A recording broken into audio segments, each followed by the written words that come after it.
این نباید اینطوری باشه یا کجه باشه بعد شما هی دستتون رو بخواین کنترل کنین. اینطوری اشتباه میدوزین. برای اینکه این اتفاق نیفته، ببین وقتی میخوای پنس بدوزی، اشتباه همه اینه که میان پارچه رو در راستای این خط میان قرار میدن. یعنی میاد مثلا پارچه رو صاف میکنه بعد هی میخواد دستش رو کج بکنه. شما باید این قسمتی که خط پنستون هست رو عمود بگیرید به قسمت سوزن.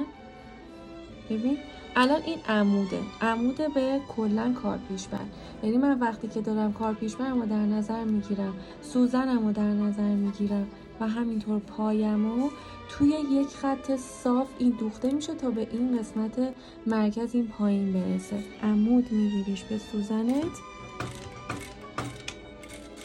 و بعد از اون تمام تمرکزت هم روی نقطه آخرت باشه و تمام.